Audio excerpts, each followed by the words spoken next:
here. In the wake of what happened in Washington this last week, everything's on the table. It's not at all surprising that there were calls to invoke the 25th Amendment, which would, of course, remove the president from office as being unfit to perform his duties. I think it was interesting and noteworthy that a group like the National Association of Manufacturers was quick to come out and say that themselves, right? So this is not coming from just Democrats.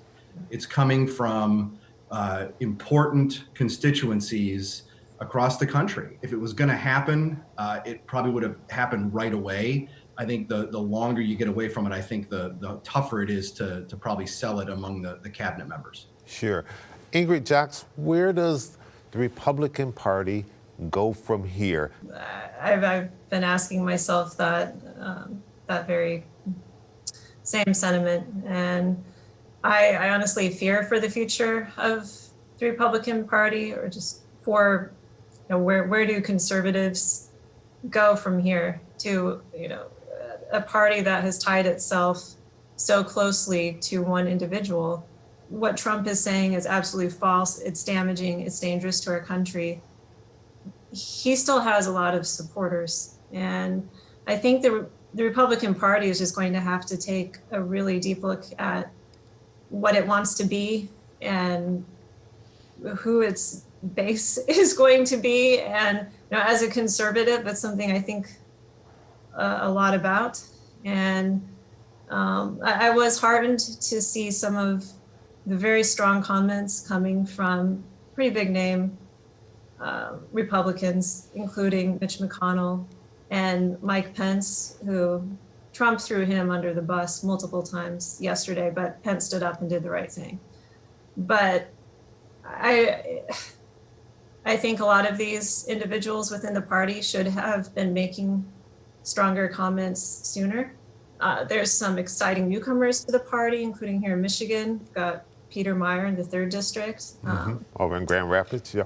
Yeah, exactly. He came out very strongly against these things the president was saying. And we just need a lot more voices like that as we try to move forward. All right, John, can I jump in on that real quick? Yeah, Dave, hold on one second. Let me just slip a little break in there. Hold on to your thought. We'll come right back and pick right back up with Professor Dave Dulio right after this. I believe that truth is the glue that holds government together. Not only our government, but civilization itself.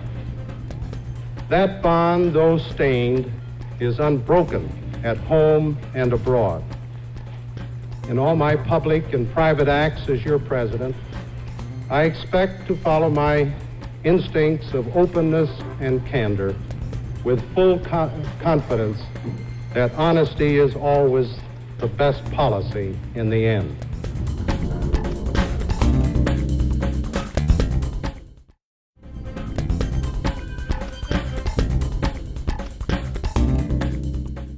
And welcome back to Spotlight. Dave Dulio, I apologize for cutting you off before we went to the break. You wanted to pick up and make a point. Yeah, picking up on something that Ingrid said about the future of the Republican Party. Yes, there's this strange competition almost between aspects of the Republican base, between what I'll call traditional Republicans and then maybe Trump Republicans. And I think that the party faces a choice in how it moves ahead. Does it go all in on the current strategy of trying to keep the folks that were in Trump's base and try to move forward with that with another, say, presidential candidate, or does it go back to more sort of orthodox Republican ways? Mm-hmm. And I think that there's part of that choice is dependent on who emerges as a party leader, and whether or not those folks in Trump's base are going to follow anybody but Trump. And because they're not traditional Republicans, many of them. Right? They came in because Trump talked to them in 2016 the way nobody else had, paid attention to them. And I think that their allegiance is probably to him rather than the party. So anybody coming forward may not be able to keep that group of folks as part of an electoral coalition. So I think that, frankly, the choice might be made for Republicans. You almost have to start a third party because there's certainly people talking about starting a third party, but how realistic is that in a country that has been a strong two-party system? Yeah, I mean, that's a good question, Chuck, but I don't think that's really a feasible alternative for conservatives. But Trump's base, it's strong, and I mean those numbers. His base supporters have stayed very consistent over the last 4 years, and I think it's going to be extremely interesting to see if that support holds on once he does finally leave the White House.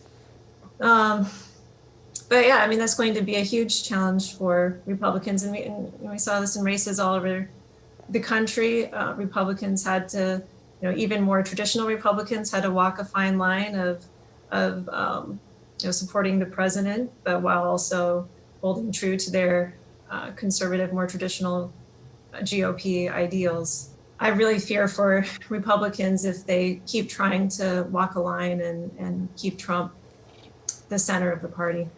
Sure. Dave Doolio, Professor Doolio, how much going forward does this have to do with Joe Biden and Kamala Harris, the new incoming president and vice president-elect, in terms of their message and how they govern to try to heal this very divided political nation right now? Sure, I think there's a lot, I think, is the short answer to your question. And it really, because for years now, we've heard politicians and elected officials talk about unity and bringing people together. And unfortunately, for the most part, I think that's been lip service. I think they really haven't meant it. And what they've meant is, okay, it's time to heal. Everybody's got to come and come over to my side. There's no cooperation in there. It's, all right, if you want to work together, you got to do what I want. And I think that needs to change, right? So I think that I'll be very interested to listen to, for instance, the speeches that are given on Inauguration Day and see what that kind of tone is. But then, and I think it's probably pretty predictable.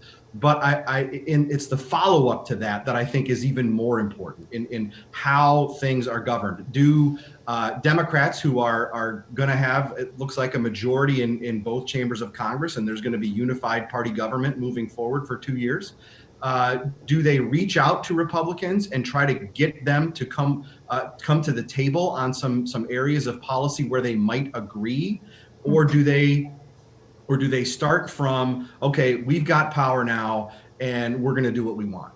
When we come back, I promise we'll turn our attention to what happened in Georgia this past week and the implications that may mean for the entire nation. We'll be right back. To a few of us here today, this is a solemn and most momentous occasion. And yet in the history of our nation, it is a commonplace occurrence.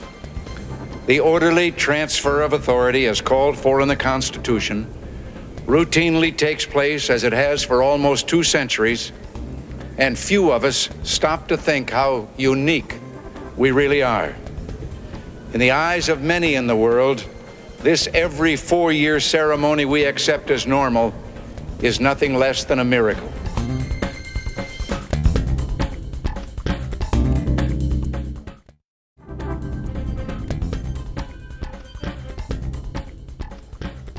Ingrid Jocks, Georgia, historic election there, sending the first African-American Democratic senator from the South in the history of this nation to the nation's capital. And I think I heard the youngest senator. 33? Yeah. 33 years old. That makes me feel old. I can't remember when I was 33, and to be taking on such a big seat.